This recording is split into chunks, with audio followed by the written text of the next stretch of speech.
अस्सलामु अलैकुम व रहमतुल्लाहि व बरकातुहू।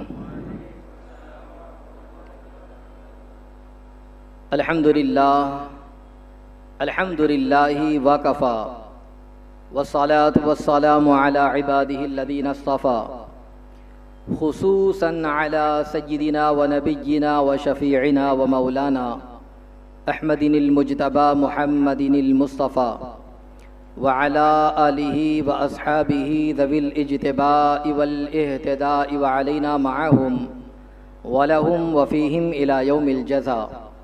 अम्मा बाद फ़अऊज़ु बिल्लाहि मिनश शैतानिर रजीम। बिस्मिल्लाहिर रहमानिर रहीम।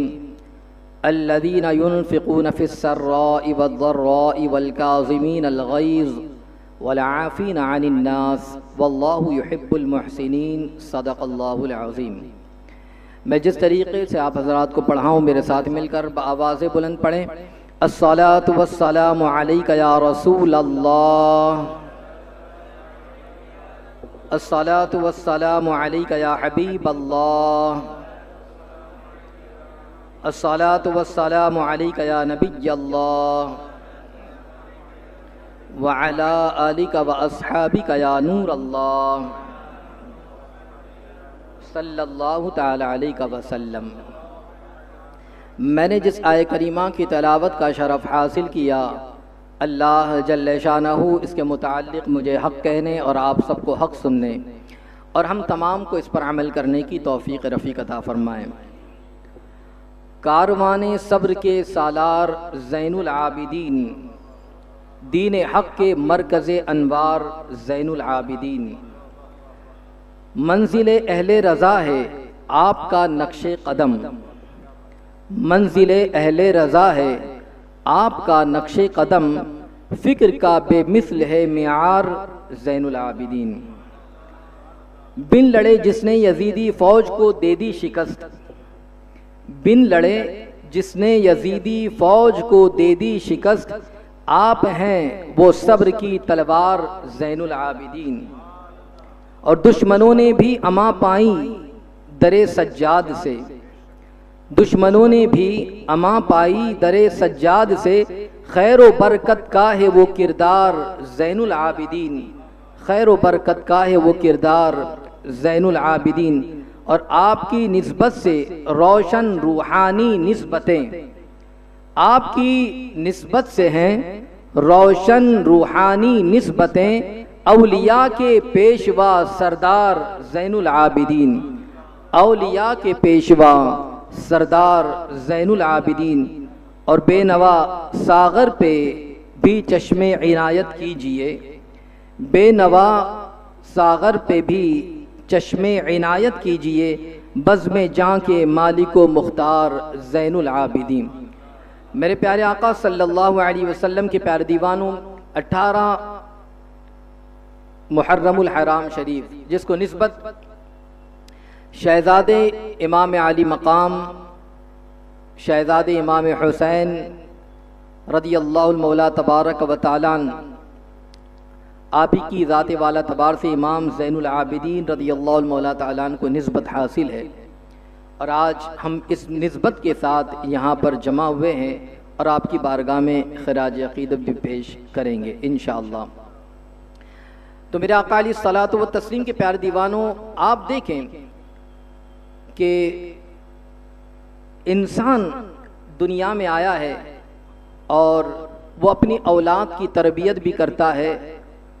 बाज़ ऐसे हज़रात भी आपको देखने मिल जाएंगे कि जिनके किरदार, जिनके अखलाक और जिनके आमाल, जिनकी नेकियां, जिनकी इबादतें इस कदर होती है कि जिसकी वजह से इंसान ये सोचता है कि इनके वालिदैन की तरबियत कितनी अच्छी है, कि जिसकी वजह से ये इंसान इतना निखरा हुआ है, इसकी तरबियत कितनी अच्छी माहौल में हुई है कि ये इंसान इबादत भी कर रहा है, नमाज भी पढ़ता है, बंदगी भी करता है, कुरान भी पढ़ता है, ज़िक्र भी करता है। मगर बाज़ मौक़ों पर अगर आप देखें तो बहुत सारे ऐसे हज़रात भी आपको मिल जाएंगे कि जिनकी सही तरीक़े से तरबियत नहीं होती और तरबियत न होने की वजह से उनके अंदर बिगाड़ पैदा होता है और फिर वो न इबादत की तरफ आते हैं, न बंदगी की तरफ आते हैं, न नमाज की तरफ आते हैं और न ज़िक्र की तरफ आते हैं। गोया के तरबियत न होने की वजह से वो अपनी ज़िंदगी और आखिरत दोनों बर्बाद कर बैठते हैं। मगर वालिदैन को चाहिए कि वो अपनी औलाद की सही तरबियत करें, औलाद की अच्छी तरबियत करें, औलाद को अच्छे माहौल में रखें, इसलिए कि आक़ा करीम सल्लल्लाहु तआला अलैहि वसल्लम ने एक मकाम पर इरशाद फरमाया, मा नहला वालिदुन वलदन मिन नहलिन अफज़ल मिन अदबिन हसनिन। आक़ा अलैहिस्सलाम ने इरशाद फरमाया कि वालिदैन की तरफ से औलाद की अच्छी तरबियत ये उसके लिए बेहतरीन तोहफा है। औलाद के लिए जो बेहतरीन तोहफा फरमाया गया ये वालिदैन की तरफ से अच्छी तरबियत है। हम ये सोचते हैं कि बच्चे को खुश करने के लिए अच्छे से अच्छा गिफ्ट ला कर दें, तोहफा ला कर दें, और वो तोहफे के ज़रिए हम अपने बच्चों की खुशनुदी चाहते हैं, उनकी खुशी चाहते हैं। बिलाशुबा ये होता है, मगर इन तोहफ़ों का फ़ायदा वक्ती तौर पर होता है। आपने जो गिफ्ट दिया अपने बच्चों को, जो तोहफ़ा दिया, वो वक्ती तौर पर उसका फ़ायदा तो उठाएंगे, लुत्फ़ अंदोज़ भी हो जाएंगे, मगर एक वक्त वो आएगा कि फिर उसके बाद वो तोहफ़ा उनके पास नहीं रहेगा, वो गिफ्ट उनके पास नहीं रहेगा। मगर फरमाया गया कि औलाद के लिए जो बेहतरीन तोहफ़ा वालिदैन की तरफ से है वो क्या है? अच्छी तरबियत। अच्छी तरबियत ये ऐसा तोहफ़ा है कि वो वक्ती तौर पर नहीं होगा, बल्कि अच्छी तरबियत का फ़ायदा अपनी पूरी ज़िंदगी में भी वो हासिल करेगा। दुनिया की ज़िंदगी में भी इंशाअल्लाह उस तरबियत का फ़ायदा उसे हासिल होगा और आखिरत के अंदर भी उस बंदे को उसका फ़ायदा होगा। और सिर्फ उसका फ़ायदा औलाद ही नहीं उठाएगी, बल्कि औलाद की जो अच्छी तरबियत होती है वालिदैन को भी इसका फ़ायदा दुनिया में भी मैसर आएगा और आखिरत में भी मैसर आएगा। तो इसलिए हमें चाहिए कि अगर हम चाहते हैं कि हमारी औलाद अच्छी हो, उनकी तरबियत अच्छी हो और उनके मामलात बेहतर हो, तो उन्हें तोहफ़ा दे, उन्हें गिफ्ट दे, और वो गिफ्ट जो हो वो अच्छी तरबियत हो। यही तरबियत उनके लिए बड़ा इनाम है, बड़ा तोहफ़ा है, और इस तोहफे से बच्चा भी कामयाब, वालिदैन भी कामयाब, दुनिया भी संवरेंगी, आखिरत भी संवरेंगी। हम जब तक के दुनिया में हैं तब तक के हम अपनी औलाद के ज़रिए अपनी आंखों को ठंडक पहुंचाएंगे, मगर दुनिया से जाने के बाद कब्र में पहुंचेंगे तब भी ये फ़ायदा, ये तोहफ़ा हमें पहुंचाएगा। इसलिए उसकी तरबियत होनी चाहिए।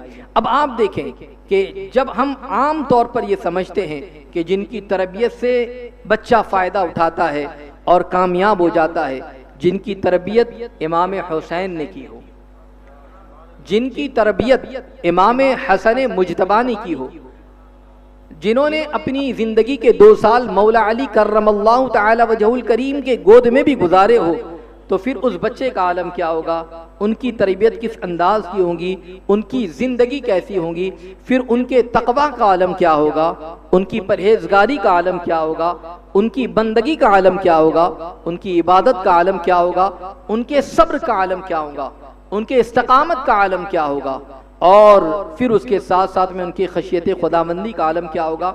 आप इससे अंदाज़ा लगा सकते हैं इमाम ज़ैनुल आबिदीन रदियल्लाहुल मौला तबारक व तआला की ज़िंदगी से कि आपकी पूरी ज़िंदगी अगर आप देखें तो आपको पता चल जाएगा कि ये उन तरबियत का निचोड़ था कि आज उनकी पैरवी करने पर दुनिया, अगर उनकी पैरवी करे, पूरी दुनिया कामयाबी के रास्ते पर चलती नजर आ जाएगी। न सिर्फ ये कि उनकी दुनिया बनेगी, बल्कि उनकी आखिरत भी संवरती नजर आ जाएगी। हज़रत इमाम ज़ैनुल आबिदीन रदियल्लाहुल मौला तबारक व तआला जो है, उनकी ज़िंदगी को अगर हम अपनाएं तो इंशाअल्लाहुल अज़ीम उसका फ़ायदा हमें दुनिया और आखिरत में अल्लाह ताला अता फरमाएगा। अब आप देखें, उनकी ज़िंदगी के कुछ औसाफ को मैं आपके सामने रखूँ, हमें कुछ सबक मिल जाएँ, कुछ सीखने मिल जाए, ताकि हम अपनी ज़िंदगी को सुधारें, अपनी ज़िंदगी को संवारने की कोशिश करें। अल्लाह तबारक व तआला अपने करम से जो कामिल मुसलमान होते हैं उनके दिलों को ऐसा रोशन फरमा देता है कि कश्फ की कैफियत उनको हासिल हो जाया करती है।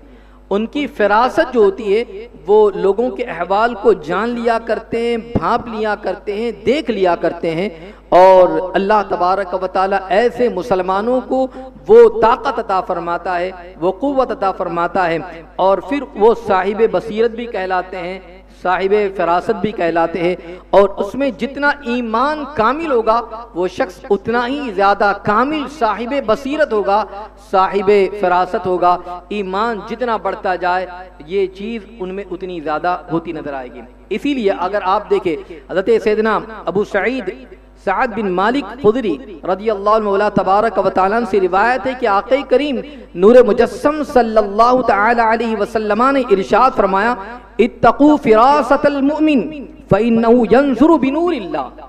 फरमाते हैं कि मोमिन की फिरासत से डरो। क्यों? इसलिए कि वो अल्लाह ताला के नूर से देखता है।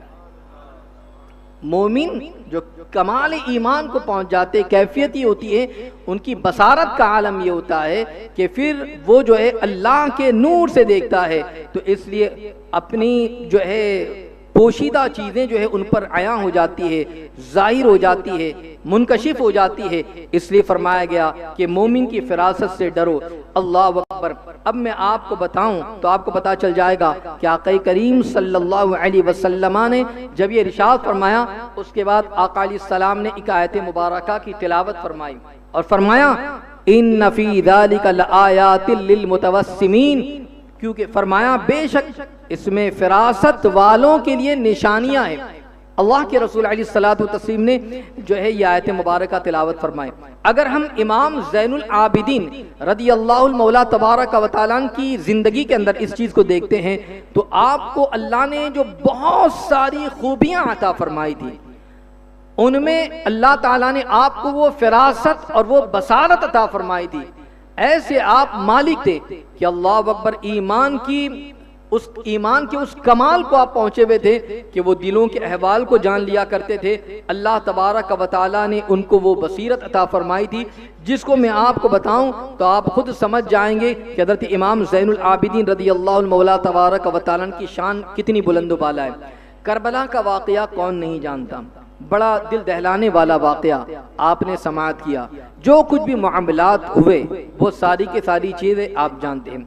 शहादत इमाम आली मकाम रज़ियल्लाहु मौला तबारक व तआला के बाद अब एक वक्त वो आया कि कूफा के अंदर मुख्तार बिन अबू उबैद सक़फ़ी ये ज़ाहिर हुआ और उसने हमदर्दी बटोरने के लिए अहले बैत अतहार के का कुर्ब हासिल करने के लिए उसने बहुत सारे ऐसे काम किए और काम करना चाहा। उसने क्या किया, इमाम हुसैन रज़ियल्लाहु मौला तबारक व तआला की शहादत के बाद हज़रत इमाम ज़ैनुल आबिदीन रज़ियल्लाहु तआला मौजूद थे, तो इमाम ज़ैनुल आबिदीन रज़ियल्लाहु तआला की बारगाह में उसने दरख्वास्त की कि हुजूर आप जो है पैगाम भेजा कि कुछ नजराना भी भेजा कि आप इस तोहफे को कबूल फरमाइए, और इसी के साथ साथ में उसने ये कहा कि हुजूर आप एक काम करें कि हम आप जो है आपकी इताअत करने के लिए हम तैयार है, बस आप आगे बढ़ें, हम आपके साथ साथ में। इमाम ज़ैनुल आबिदीन रज़ियल्लाहु मौला तबारक व तआला से उसने इस बात की हवाले से किसी के जरिए कासिद के जरिए पैगाम पहुँचाया। इमाम ज़ैनुल आबिदीन रज़ियल्लाहु तआला साहिब बसीरत थे, इमाम ज़ैनुल आबिदीन साहिब फिरासत थे। अल्लाह तबारक व तआला ने उनको वो इल्म अता फरमाया था, वो दिलों के अहवाल को जान लिया करते। और किस तरीके से आपको बताऊं, जब मुख्तार बिन अबू उबैद सक़फ़ी ने इस चीज़ के हवाले से कहा और उसने कारनामे भी बड़े अच्छे अंजाम दिए। कुछ इसने जो है उबैदुल्लाह बिन ज़ियाद के साथ में मुकाबला किया और इस तरीके से जो जो कातिलाने हुसैन में शामिल थे उनसे एक एक को चुन चुन कर उसने बदला लिया ताकि वो अहले बैत अतहार के करीब भी आ सके। ये सारा काम किया। इमाम ज़ैनुल आबिदीन रज़ियल्लाहु तआला के पास जब उसने पैगाम पहुंचाया और उसने तोहफा भी दिया तो इमाम ज़ैनुल आबिदीन रज़ियल्लाहु से कहा कि आपकी सरपरस्ती हम कबूल करने के लिए तैयार है। मेरे इमाम ने उसका कोई जवाब नहीं दिया। इमाम ज़ैनुल आबिदीन ने उसका कोई जवाब नहीं दिया और जो उसने नजराने के तौर पर जो भेजा था आपने उसे वापस कर दिया, आपने उसे कबूल नहीं किया। हालांकि तोहफा कबूल करना चाहिए। ये क्या इमाम ज़ैनुल आबिदीन नहीं जानते थे? जानते थे, मगर उसके बावजूद उसके इस तोहफे को आपने कबूल नहीं किया। तो ऐसा लग रहा था कि आपने ऐसा क्यों किया, मगर अल्लाह अकबर। अब उसके बाद के जो मामलात है कि उससे आप अंदाज़ा लगा लेंगे कि ऐसा मामला क्यों पेश आया, तो आपको पता चल जाएगा कि मस्जिद नबवी शरीफ के अंदर सबके सामने उसके करतूतों का इमाम ज़ैनुल आबिदीन ने जो है पर्दाफाश फरमाया और उसके फिस्को फुजूर को वाज़े कर दिया और लोगों को बता दिया कि ये जो काम जो कर रहा है ये सिर्फ और सिर्फ हुकूमत की लालच में कर रहा है और बाद में लोगों के सामने आना है, मगर ये तोहफा कबूल न करके और उसकी बात का जवाब न देकर इमाम ने बता दिया कि जो कुछ कर रहा है ये सिर्फ और सिर्फ हुकूमत की तमा में, माल की लालच में ये काम कर रहा है। अहले बैत से इसको कोई मोहब्बत नहीं है। हत्ता कि जब इमाम ज़ैनुल आबिदीन रज़ियल्लाहु तआला ने उनसे भी फरमाया कि जो अहले बैत अतहार में से कुछ लोग थे, मुख्तार सक़फ़ी ने जो है उन दिगर अहले बैत अतहार को अपने करीब बनाना चाहा,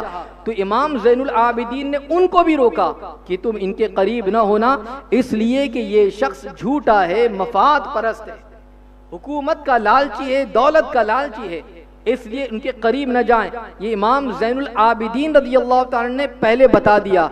अब उसके बाद फिर हाल क्या हुआ, काम तो बड़े अच्छे किया, लोग देखते रहे कि कातिलानी हुसैन से बदला भी ले रहा है, इतने अच्छे काम कर रहा है, और इमाम ज़ैनुल आबिदीन उसके करीब जाने से मना कर रहे हैं। फिर उसके बाद क्या मामला हुआ, अल्लाह अकबर, फिर सबने देखा कि एक वक्त वो आया कि उसने झूठे नबी होने का दावा कर दिया, नबुव्वत का उसने दावा किया। जब जाकर ये मामला सबके सामने आया, ये तो नबी होने का दावा कर रहा है, अल्लाह अकबर अल्लाह अकबर। उस मौके पर हज़रत अब्दुल्लाह इब्न ज़ुबैर रज़ियल्लाहु मौला तबारक व तआला नुमा ने एक लश्कर के साथ उससे जो है जंग लड़ी और फिर उसके बाद उसे कत्ल कर दिया गया। तो आप इससे अंदाजा लगाइए कि कारनामे इतने अच्छे किया, मगर हुकूमत की लालच, दौलत की लालच, जिसको इमाम ज़ैनुल आबिदीन रज़ियल्लाहु मौला तबारक व तआला ने पहले ही से जान लिया था, इसलिए न आप उसके करीब गए, न उसके किसी सवाल का आपने जवाब दिया, न उसके तोहफों को कबूल किया, न अपने साथियों को उनके करीब होने दिया, बल्कि सबको रोका कि कोई उसके करीब न जाए। अल्लाह अकबर। यहाँ तक कि आपको बात बताऊं तो आपको पता चलेगा कि इससे बड़ी ईमान अफरोज बात यह है कि अल्लाह अकबर सैयदना अब्दुल्लाह इब्न उमर रज़ियल्लाहु मौला तबारक व तआला अन्हुमा से रिवायत है कि आक़ा करीम सल्लल्लाहु अलैहि वसल्लम ने जो इरशाद फरमाया था, फरमाया मेरे आक़ा अलैहिस्सलाम ने फी सक़ीफ़िन कज़्ज़ाबुन व मुबीरुन, आक़ा अलैहिस्सलाम ने पहले इरशाद फरमा दिया था और इरशाद फरमाया था कि कबीले बनु सक़ीफ़ में एक बड़ा झूठा और एक बड़ा जालिम होगा। तो रावी बयान करते हैं कि जो बड़ा झूठा होगा, इससे मुराद कबीले बनु सक़ीफ़ की मेरे आक़ा अलैहिस्सलाम ने पहले से खबर दी थी। ये बड़े झूठे से मुराद फरमाते हैं कि मुख्तार बिन अबू उबैद सक़फ़ी है, और फिर फरमाया बड़ा जो जालिम होगा, इससे मुराद जो है जो फरमाते हज्जाज इब्न यूसुफ है। तो आप देखिए आक़ा अलैहिस्सलाम ने पहले बता दिया था, और इमाम ज़ैनुल आबिदीन ने फिरासत से, फिरासत मोमिन से आपने इस बात को जान लिया था, तो ना आप करीब हुए, न अपने किसी साथी को करीब होने दिया, और इसी के साथ साथ में मुख्तार सक़फ़ी का जो मामला हुआ वो सबके सामने। तो पता चला अल्लाह वालों का हाल ये होता है कि अल्लाह वाले दिलों के अहवाल को जान लिया करते हैं, अल्लाह वालों की नशिस्त में जाया जाए। इसीलिए फरमाया गया कि जब किसी वली की बारगाह में जाओ तो फिर अपने दिल को संभाल कर रखो, इसलिए कि वली की जो नज़र होती है वो डायरेक्ट दिल पर पढ़ा करती है। वली की नज़र होती है, वो दिलों के अहवाल को वो जान लिया करते हैं। अल्लाह वालों की बारगाह में दिलों को संभाल कर बैठा जाए। अल्लाह अकबर। हज़रत इमाम ज़ैनुल आबिदीन रज़ियल्लाहु मौला तबारक व तआला की शान है। और इमाम ज़ैनुल आबिदीन ने जो तरबियत पाई थी, अपने वालिदैन से तरबियत पाई थी, उन्होंने ये सारी चीजें जानी थी कि जिंदगी किस अंदाज से गुजारना चाहिए, जिंदगी के अंदर क्या क्या मामलात आते हैं। क्योंकि एक हदीस मुबारका में एक रिवायत मिलती है कि आक़ा करीम सल्लल्लाहु तआला अलैहि वसल्लम की जिंदगी हज़रत इमाम ज़ैनुल आबिदीन के सामने थी। मेरे आक़ा अलैहिस्सलाम के जो है एक चादर को मेरे आक़ा अलैहिस्सलाम ने ओढ़े हुए था, और एक शख्स आया जिसने इस जोर से चादर खींची कि हुज़ूर अलैहिस्सलातु तस्लीम के गर्दन मुबारका पर उसके निशान आ गए, यानी तकलीफ दिया उसने। मगर इल्म का आलम देखे, दरगुजर का मामला देखे, माफ़ी का जज्बा देखे कि इस जोर से चादर खींची जिससे हुज़ूर अलैहिस्सलाम के गर्दन मुबारक पर निशान पड़ गए। और कहने लगा, हुज़ूर आप उस माल से मेरा हिस्सा भी दीजिए। हुजूर ने डांटा नहीं, फटकाना नहीं, बल्कि मुस्कुराकर इरशाद फरमाया अपने साथियों से कि उसको इसका हिस्सा दे दो।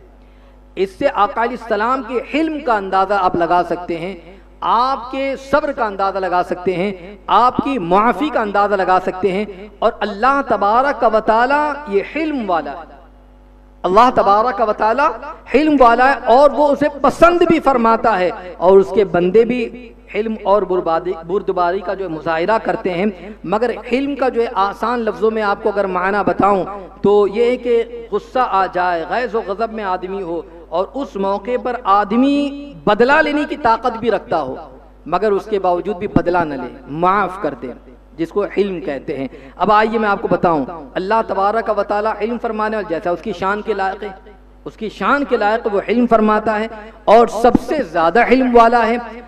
उसने कुरान मुक़द्दस के अंदर मुतअद्दिद मकामात पर इरशाद फरमाया और एक मकाम पर जैसे अल्लाह इरशाद फरमाता है इन्नल्लाह गफूरुन हलीम, कि बेशक अल्लाह तबारक व तआला बहुत बख्शने वाला, हिल्म वाला। अल्लाह तबारक व तआला हिल्म फरमाता है जैसा उसकी शान के लायक है। अब आप देखिए अल्लाह ताला कैसा हिल्म फरमाता है। हज़रत सैयदना अबू मूसा अब्दुल्लाह बिन कैस अशअरी रज़ियल्लाहु मौला तबारक व तआला बयान फरमाते कि आका अलैहिस्सलातु व तस्लीम ने इरशाद फरमाया मा अहदुन अस्बर अला अज़न समिअहु मिनल्लाह यदऊन लहुल वलदा सुम्मा युआफीहिम व यरज़ुकुहुम। अल्लाहु अकबर। कैसा हिल्म फरमाता है, फरमाते हैं कि बात को सुनकर, तकलीफ दे बात को सुनकर सब के सब जो है सबसे ज्यादा हिल्म फरमाने वाला और सबसे ज्यादा हिल्म करने वाला और सजा को मुअख्खर करने वाला अल्लाह तबारक व तआला है। और फरमाते कि इसलिए कि लोग उसके लिए औलाद होने का दावा करते हैं, जैसे कि ईसाई अल्लाह ताला के लिए औलाद होने का दावा करते हैं, फिर भी वो उन्हें आफियत भी देता है, रिज्क भी अता फरमाता है। आप देखो कितना अल्लाह हिल्म फरमाता है, उसके लिए ऐसी बात कहते हैं मगर उसके बावजूद अल्लाह तबारक व तआला आफियत भी अता फरमा रहा है, रोजी भी अता फरमाता है। तो अल्लाह तबारक व तआला हिल्म फरमाने वाला है जैसा उसकी शान के लायक है। आका अलैहिस्सलातु व तस्लीम ने आपकी जिंदगी से मैंने आपको बताया कि आका अलैहिस्सलाम को तकलीफ दी, मगर सरकार अलैहिस्सलातु व तस्लीम ने उस मौके पर भी कोई मुआखिदा नहीं फरमाया, बल्कि आपने माफ फरमा दिया और फरमाया कि इसे इसका हिस्सा दे दो, हिस्सा भी अता फरमाया।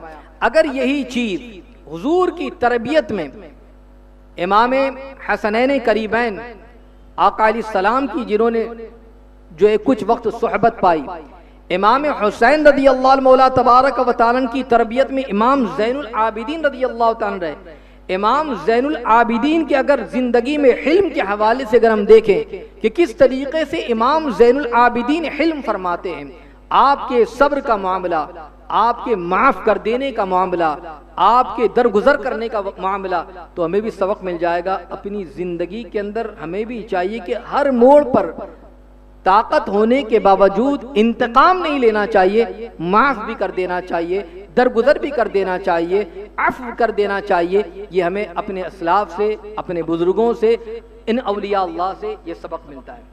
हज़रत इमाम ज़ैनुल आबिदीन रज़ियल्लाहु मौला तबारक व तआला की जिंदगी से अगर हमें सबक मिलता है तो देखें, एक मरतबा आपकी कनीज आपको वुजू करा रही थी और जिस लोटे से वो पानी बहा रही थी, गलती से वो लोटा जो है इमाम ज़ैनुल आबिदीन रज़ियल्लाहु तआला के चेहरे मुबारका पर लगा और इस जोर से लगा कि आपके चेहरे मुबारका पर जख्म आ गए, निशान आ गए, तकलीफ पहुंची।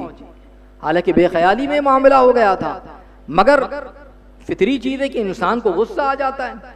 गुस्सा आ गया इसलिए कि आपके चेहरे मुबारका पर जख्म आ गए थे, निशान आ गया, चेहरा जख्मी हो गया। तो उस मौके पर अल्लाह अकबर, आपने सर उठाया और उसे जब देखा, जैसे सर उठाना था तो उसने समझ लिया कि ये तो मामला कि गुस्से वाला मामला है, इसलिए कि मैंने जख्मी कर दिया, तकलीफ पहुंचाई है। इसलिए कि उनके यहाँ की बांदिया भी जो हुआ करती थी वो भी कुरान पढ़ी भी थी, और कुरान पढ़ी ही नहीं थी बल्कि कुरान को समझकर उन्होंने पढ़ा था, उन्होंने कुरान सीखा हुआ था। तो उस मौके पर फौरन उस बांदी ने आयत मुबारका का ये हिस्सा पढ़ दिया, वल काज़िमीन अल गैज़, गुस्सा पी जाने वाले, जैसे उन्होंने इस तरीके से कहा, गुस्सा पीने वाले, इमाम ज़ैनुल आबिदीन रदियल्लाहु मौला तबारक व तआला इरशाद फरमाते हैं, क़द क़ज़मतु ग़ैज़ी, मैंने अपना गुस्सा पी लिया। इससे दर्स मिलता है कि गुस्सा पी जाना चाहिए। और आज हमारी जिंदगियों के अंदर बहुत सारे मोड़ पर जो नुकसानात का जो सामना करना पड़ता है वो इस वजह से भी होता है कि गुस्से पर काबू नहीं होता है। जिंदगियां तबाह हो जाती हैं, कभी कभी घर उजड़ जाते हैं, तकलीफें आ जाती हैं, नुकसानात हो जाते हैं। ये सारी के सारी चीजें गुस्सा न पीने की वजह से ऐसे मामलात होते हैं। गुस्सा आया और फौरन आयत मुबारका सुनी, आपने कहा मैंने गुस्सा पी लिया, अल्लाह अकबर। अब उसने देखा कि मामला तो बड़ा अच्छा है। एक रिवायत ऐसी इमाम हुसैन से भी मिलती है और ये रिवायत इमाम ज़ैनुल आबिदीन से है। तो अब जब उसने ये मामला सुना कि गुस्सा पी लिया है, सुभान अल्लाह, उसने फौरन आगे की आयत मुबारका पढ़ी और कहा वल आफीना अनिन नास, और लोगों से दरगुजर करने वाले, माफ कर देने वाले, बख्शने वाले, अल्लाह अकबर। तो हज़रत इमाम ज़ैनुल आबिदीन ने उस मौके पर फौरन फरमाया, क़द अफ़ल्लाहु अन्की, कि मैंने तुझे माफ कर दिया, मैंने तेरे मामले पर दरगुजर कर दिया, माफी। अल्लाह अकबर। जब उसने ये सुना कि माफी भी मिल गई, अब इसके बाद तो मामला बड़ा अच्छा है, उसने फौरन ये कहा वल्लाहु युहिब्बुल मुहसिनीन, और अल्लाह तबारक व तआला एहसान करने वालों को पसंद फरमाता है। अल्लाह की पसंद का कितना ख्याल उन औलिया अल्लाह को था, अल्लाह की पसंद का कितना ख्याल उन अल्लाह के नेक बंदों को था कि जब ये कहा कि अल्लाह ताला एहसान करने वाले को महबूब रखता है, पसंद फरमाता है, तो इमाम ज़ैनुल आबिदीन ने फौरन फरमाया इज़हबी फ़अंती हुर्रतुन, जा तुझे मैंने आज़ाद दिया था, अब तो आज़ाद है। तो आप देखें तो सही, चेहरा जख्मी हो गया था, गुस्से वाला मामला था, मगर कैफियत क्या है? कैफियत ये हो गई कि अब जो है माफ़ी भी मिल गई, आज़ादी भी मिल गई, रिहाई भी मिल गई। अल्लाह अकबर। तो इससे अंदाज़ा होता है कि उनकी तरबियत ऐसी हुई थी, उन्होंने कुरान पढ़ा था, अल्लाह की जो है मोहब्बत का ख्याल था, अल्लाह तबारक व तआला की इताअत का जज्बा था, लोगों के साथ दरगुजर करने का मामला था, गुस्से को पीने वाली कैफियत थी, इल्म का ऐसा मामला था कि दरगुजर करने की कैफियत थी। हमें चाहिए कि उन औलिया अल्लाह से मोहब्बत करते हैं, औलिया अल्लाह के नक्शे कदम पर भी चले, उनके फरामीन पर भी अमल करे। सिर्फ और सिर्फ नाम लेते हैं, नाम लेना काफ़ी नहीं, बल्कि उनके तरीक़े को भी अपनाए, उनके तर्ज अमल पर अपनी ज़िंदगी को गुजारे। इंशाअल्लाहुल अज़ीम हम कामयाब हो जाएंगे, हम कामरान हो जाएंगे। अल्लाह अकबर। हज़रत इमाम ज़ैनुल आबिदीन रदियल्लाहु मौला तबारक व तआला की ज़िंदगी का जो एक वस्फ़ और मैं आपको बताऊं तो आपको पता चल जाएगा। अल्लाह अकबर, अल्लाह अकबर। आपकी ज़िंदगी से हमें ये सबक मिलता है कि आप अल्लाह की राह में खर्च करने का ऐसा जज्बा था, और जो आपने अपने वालिद से, अपने चचा से पाया था, इसलिए कि उन्होंने उनको देखा था कि उनके घर पर जो आता है वो खुद भूखे रहते हैं, औरों को खिलाया करते हैं, खुद के पास कुछ हो न हो मगर वो दूसरों को देने का जज्बा रखते हैं, और अगर कोई आ जाए तो उनके दर से कोई खाली नहीं जाता। इमाम ज़ैनुल आबिदीन ने ये अच्छी तरीके से पढ़ रखा था, सीख रखा था, जान रखा था, तो फिर अमल भी कैसा किया, अपनी पूरी जिंदगी के अंदर उस पर अमल करते हुए नजर आए हैं। अल्लाह अकबर। जो कुछ अल्लाह ने अता किया, अल्लाह की राह में देना ये बहुत बड़े करम की बात होती है, ये इनाम की बात होती है। अल्लाह अकबर। क्योंकि आक़ा करीम सल्लल्लाहु तआला अलैहि वसल्लम जो है इरशाद फरमाते हैं, वरजुलुन तसद्दक़ बिसदक़तिन फ़अख़फ़ाहा हत्ता ला तअलम शिमालुहु मा तुनफ़िक़ु यमीनुहु। फरमाया अल्लाह की राह में खर्च करने के हवाले से इरशाद फरमाते, जो शख्स इस तरह खुफिया तरीके से खर्च करे, यानी खुफिया तरीके से मतलब छुपा कर खर्च करे कि बाएं हाथ जो है उसको भी मालूम न हो जाए कि दाएं हाथ ने क्या दिया है, इस तरीके से जो बंदा छुपाकर अल्लाह की राह में खर्च करता है, फरमाया क़यामत के दिन जब बहुत ज्यादा गर्मी होगी, सूरज जो है सवा नेज़े पर होगा, तो अल्लाह तबारक व तआला ऐसे बंदे को कि जो छुपाकर अल्लाह की राह में खर्च करता है कि दाएं से खर्च करे बाएं को खबर न हो, अल्लाह ऐसे मौके पर उस बंदे को अर्श का साया अता फरमाएगा। अर्श का साया। सोचें कि अभी कुछ दिनों कबल गर्मी थी, बर्दाश्त नहीं होती थी, सोचो वो सूरज सवा नेज़े पर होगा, कैसा मामला होगा। अब आप देखें छुपाकर खर्च करने का मामला, और इस तरीके से खर्च करता है कि दाएं से खर्च किया, बाएं को खबर रहो। अगर ये जज्बा देखना है इमाम ज़ैनुल आबिदीन रज़ियल्लाहु तआला अन्हु की जिंदगी के अंदर अगर हम देखें तो आपको पता चल जाएगा। और इस चीज को सुनने के बाद अपने अंदर ये जज्बा पैदा करे। कभी हम दिखाकर देते हैं तो कभी छुपाकर भी दें, इस अंदाज में दें कि जिसकी जरूरत हो उसकी जरूरत भी पूरी हो जाए और उसके भाई को भी पता ना चले, उसके घर वालों को भी पता ना चले। इस अंदाज से छुपा कर दे, अपने घर वालों को भी पता ना चले।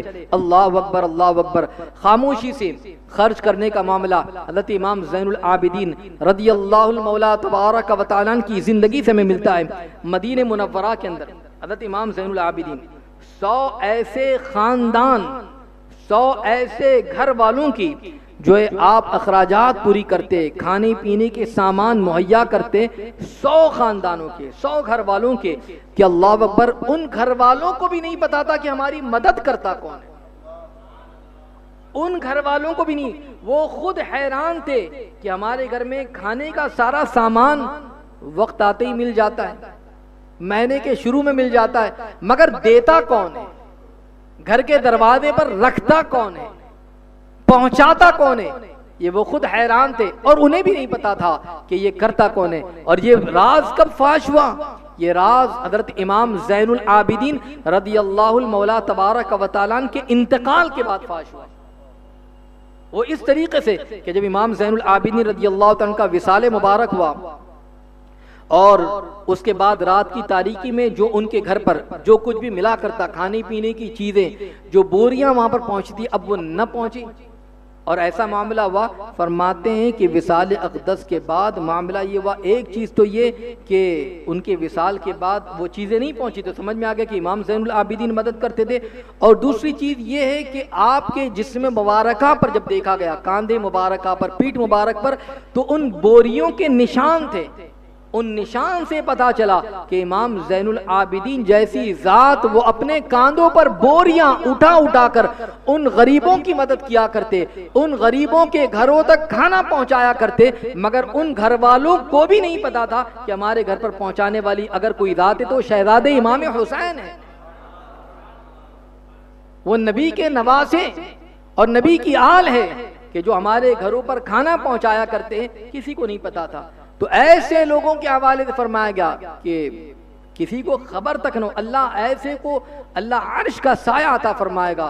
तो अब जो है अल्लाह ताला तौफीक अता फरमाए। तो हज़रत इमाम ज़ैनुल आबिदीन का तरीका था, गरीबों की मदद करें, फिर इस अंदाज से मदद करें कि किसी को खबर तक न हो, किसी को पता न चले। अल्लाह अकबर, अल्लाह अकबर। गरीबों की दिलजोई होनी चाहिए। और एक ये भी चीज़ पता चलती है कि गरीबों की दिलजोई और इमदाद का मामला, और वो ऐसा था कि आपकी सीरत मुबारका के अंदर ये मिलता है कि अल्लाह अकबर, फरमाया इदा अताहु साइलु रहब बिही वक़ाला मरहबम बिमन यहमलु ज़ादी इलल आखिरा।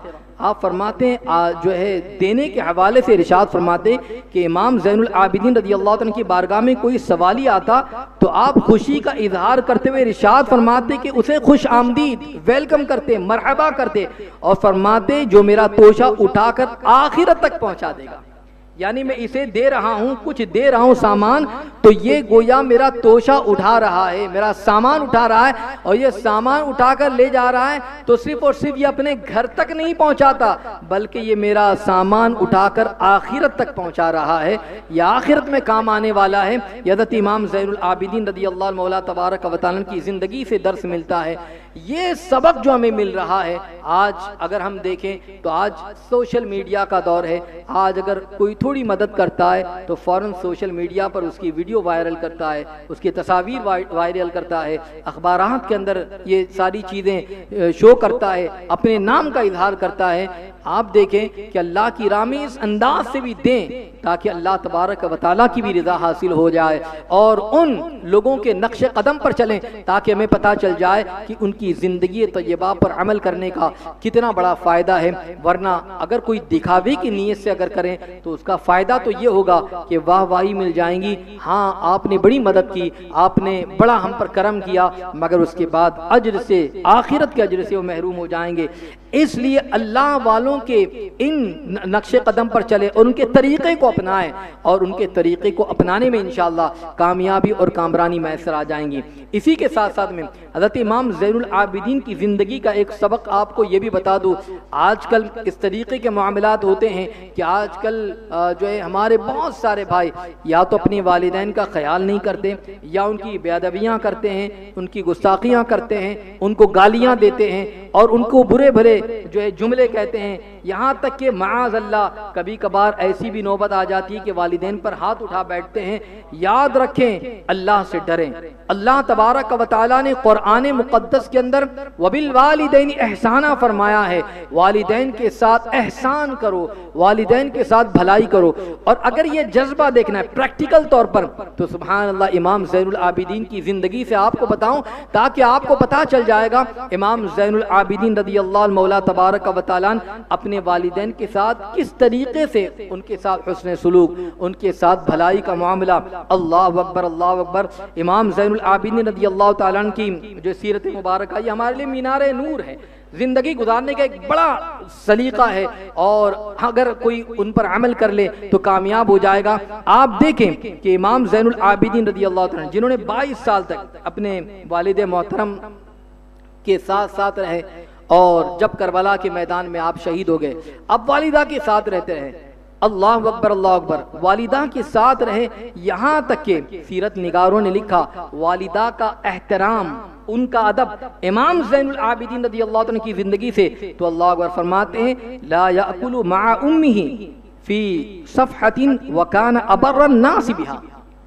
फरमाते हैं कि इमाम ज़ैनुल आबिदीन का मामला ये था कि इमाम ज़ैनुल आबिदीन अपनी वालिदा के साथ सबसे ज़्यादा हुस्न सुलूक करने वालों में से थे। यहाँ तक कि फरमाते कि वालिदा के साथ एक बर्तन में खाना नहीं खाते थे।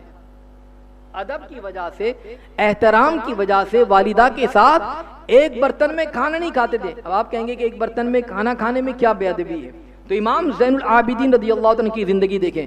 वजह पूछी गई कि आप एक बर्तन में अपनी वालिदा के साथ खाना नहीं खाते, आप अलग से खाना खाते हैं, इसकी वजह क्या है?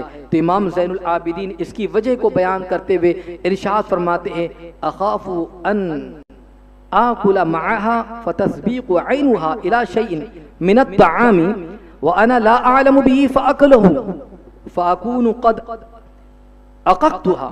अल्लाहु अकबर, अल्लाहु अकबर। इमाम ज़ैनुल आबिदीन उस चीज को बयान करते कि मैं अपनी वालिदा के साथ एक बर्तन में खाना नहीं खाता हूँ और बेअदबी को ख्याल करता हूँ। वजह ये बयान करते हैं, फरमाते कि मुझे डर ये है कि मैं एक ही बर्तन में खाना खा रहा हूँ और उस मौके पर मेरी वालिदा की नज़र जिस जगह पर हो कि वहाँ से वो खाना खाना चाहती है, वो लुकमा उठाना चाहती है, किसी हिस्से पर पड़ जाए और मुझे मालूम ना हो और मैं उस खाने को यानी लाइल्मी में उसी जगह से उसी हिस्से को उठा लूँ, अल्लाह अकबर, तो कहीं ऐसा ना हो कि मेरी वालिदा की नाफरमानी हो जाए। यानी वालिदा की नज़र पड़ी है कि इस जगह से मैंने खाना है और मुझे मालूम ही नहीं कि वालिदा को कहाँ से खाना है, मैंने उठा लिया तो नाफरमानी न हो जाए। यानी इतना अदब का ख्याल, इतना अदब का ख्याल इमाम ज़ैनुल आबिदीन रज़ियल्लाहु मौला तबारक व तआला की ज़िंदगी से हमें मिलता है। आज अगर हम देखें तो हम अपने वालिदैन का कहाँ तक के ख्याल रखते हैं, आज हम अपने वालिदैन का कहाँ तक के। इसलिए हमें चाहिए कि कुरान मुक़द्दस में अल्लाह तबारक व तआला ने इसकी ताकीद फरमाई, व बिल वालिदैनि एहसाना, माँ बाप के साथ एहसान करो, उनके साथ भलाई करो। और फरमाया इम्मा यबलुगन्ना इंदकल किबारा अहदुहुमा औ किलाहुमा फला तकुल लहुमा उफ़्फ़िन वला तनहरहुमा वकुल लहुमा क़ौलन करीमा। फरमाया उन्हें जो है उफ तक न कहो, अच्छी बात करो, भली बात करो। कभी कभी होता है ऐसा, बुढ़ापे की वजह से माँ बाप चिड़चिड़े हो जाएं, कभी डांट दें, फटकार दें, तो बस जो है कोई मसला नहीं, उसको सुन लें आप, मगर ज़बान दराजी न करें, उफ तक न करें, इस पर अमल करना चाहिए। और इमाम ज़ैनुल आबिदीन रज़ियल्लाहु मौला तबारक व तआला की ज़िंदगी से मिल जाता है। इसके साथ साथ में एक चीज़ और मैं आपको बताऊं ताकि हमें पता चल जाए। इमाम ज़ैनुल आबिदीन रज़ियल्लाहु तआला की ज़िंदगी से एक दर्स हमें यह भी मिलता है कि अल्लाह का डर, अल्लाह का खौफ इस कदर था, इस कदर, अल्लाह अकबर, अल्लाह अकबर, अल्लाह से डरना चाहिए। और अल्लाह ताला ने ईमान वालों से फरमाया, या अय्युहल्लज़ीना आमनू तक़ुल्लाह, ईमान वालों अल्लाह से डरो, अल्लाह का खौफ रखो। अल्लाह तबारक व तआला का डर रखना चाहिए, अल्लाह का खौफ होना चाहिए। और अल्लाह का डर, अल्लाह का खौफ ये इस तरीके से था आपके क़ल्ब मुबारका के अंदर कि रावी बयान करते कि एक मरतबा जब हज काबा के लिए आप तशरीफ़ ले गए, और आप जानते कि जो भी हाजी या खाने काबा में जाने वाला जब अपने घर से निकलता है, सफ़र के लिए निकलता है, तो उसकी ज़ुबान पर तलबिया होता है, लब्बैक अल्लाहुम्मा लब्बैक की वो सदाएं बुलंद करता है। और ये जो है तलबिया पढ़ता पढ़ता वो जाता है और फिर उसके बाद वो निकलता है। मगर अल्लाह अकबर, इमाम ज़ैनुल आबिदीन ने जब हज का इरादा फरमाया, एहराम बांधा, तो आपका रंग मुबारक बिल्कुल जर्द हो गया, पीला पड़ गया और जिस्म कांपने लगा।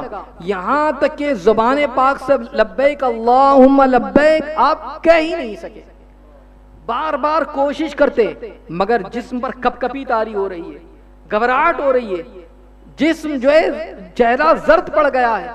खौफ का आलम यह है, डर का आलम यह है कि अल्लाह अकबर ज़ुबान से लब्बैक अल्लाहुम्मा लब्बैक निकल ही नहीं रहा है। और आजकल हम लब्बैक पढ़ते हैं, बेख्याली में पढ़ते हैं, हमें मालूम नहीं कि लब्बैक अल्लाहुम्मा लब्बैक का मतलब भी क्या है। कभी कभार बेख्याली में इस तरीके का मामला होता है, मगर आप देखें वो कितनी गहराई के साथ इस चीज को सोच रहे थे। और कहा कि अर्ज की गई उनसे कि आपकी ज़ुबान मुबारका से लब्बैक अल्लाहुम्मा लब्बैक नहीं निकल रहा है, तो कहा मालका ला तुलब्बी, उनसे कहा गया क्या वजह है कि आप लब्बैक नहीं पढ़ रहे हैं, आप लब्बैक अल्लाहुम्मा लब्बैक अपनी जुबान से नहीं अदा फरमा रहे, इसकी वजह क्या है? अल्लाह अकबर। तो आप इरशाद फरमाते अख्शा अन अक़ूला लब्बैक फ़यक़ूलु ली ला लब्बैक। अल्लाह अकबर, फरमाते मुझे डर है कि मैं कहूँ लब्बैक यानी अल्लाह में हाजिर हूँ, और वो फरमाए यानी अल्लाह की तरफ से जवाब आ जाए ला लब्बैक, तो हाजिर नहीं है। डरता हूँ मैं इस चीज से। ये खौफ का आलम, ये किसके खौफ का आलम है? ये उनका आलम है कि जो दिन भर इबादत करते हो, रातों को जाग जाग कर बंदगी करते हो, हर वक्त गरीबों का ख्याल रखते हो, और इस तरीके से उनका मामला, उनकी जिंदगी के वालिदैन के साथ एहसान, लोगों के साथ भलाई। मगर डर का आलम यह है, खौफ का आलम यह है कि मैं डरता हूं कि मैं कहूं लब्बैक और वो कहे कहीं जवाब ना आ जाए ला लब्बैक, इस चीज से मैं डरता हूं। अल्लाह अकबर, अल्लाह अकबर। तो तलबिया तो बहरहाल जरूरी है। अब उसके बगैर, अब एहराम जब पहन रहा है बंदा, तो उसके लिए एहराम पहनने के लिए लब्बैक ज़रूरी है, और उसके बगैर एहराम मोतबर भी नहीं है। लब्बैक कहना ही होगा। तो आपकी ज़ुबान मुबारका से जब आप कप कपाते हुए, डरते हुए, खौफ खाते हुए लब्बैक जब कहते, तो फरमाया गया कि बेहोश हो जाते, सवारी से गिर पड़ते, और फिर हज के इख्तिताम तक ये कैफियत तारी रही। फिर आपको संभाला जाता, और फिर कैफियत ये आती कि उनको आपको संभालते, आपको सहारा देते, आप ज़ुबान मुबारका से फिर कहते लब्बैक, और कब कबाती आवाज़ से डर की वजह से फिर बेहोश हो जाते, सवारी से गिर जाते। ये कैफियत चलती रही। तो आप इससे अंदाज़ा लगाइए कि कितना डर था, कितना अल्लाह तबारक व तआला का खौफ था, और किस तरीके से अल्लाह तबारक व तआला की बारगाह में वो डरा करते थे। नमाज की कैफियत देखो जो डर वाली, हज करने जाएं तो डर वाली, इबादतों बंदगी का मामला हो तो डर वाली कैफियत। गोया के हर वक्त वो डरा करते थे, हर वक्त डरा करते थे। बल्कि आप नमाज के लिए खड़े होते तो कैफियत बदल जाती, डर की कैफियत। आज हम नमाज के लिए खड़े होते हैं तो कभी कभी हम खुद शक में पड़ जाते कि 3 रकात पढ़ी या 4 रकात, कभी 2 रकात में बैठे थे या 3 रकात में, यानी हमें ख्याल तक नहीं होता। हमारी तवज्जो प्रॉपर तरीके से होनी चाहिए उस इबादत में, उस इबादत में होती नहीं। मगर इमाम ज़ैनुल आबिदीन की अगर इबादत देखें, अगर आपकी नमाज देखें, तो जब आप नमाज के लिए खड़े होते तो जिस्म कब कपाने लग जाता, पैर मुबारक कांपने लग जाते, थर थराने लग जाते। वजह पूछी गई कि आप जब नमाज के लिए खड़े होते तो आप कब कपाते हैं, इसकी वजह क्या है? तो आप इरशाद फरमाते मा तदरूना बैना यदैय मन अक़ूमु व मन उनाजी, कि तुम नहीं जानते कि मैं किसके सामने खड़ा होने वाला हूँ, मैं किसके सामने खड़ा होने लगा हूँ, तुम नहीं जानते। बताते हैं कि कितनी बड़ी बारगाह में, उतनी बड़ी बारगाह के सामने अपनी इल्तिजाएं पेश कर रहा हूँ, और ऐसी बारगाह में मैं खड़ा हूं, मैं कैसे खड़ा हो जाऊं। अल्लाह का डर और खौफ का आलम ये था।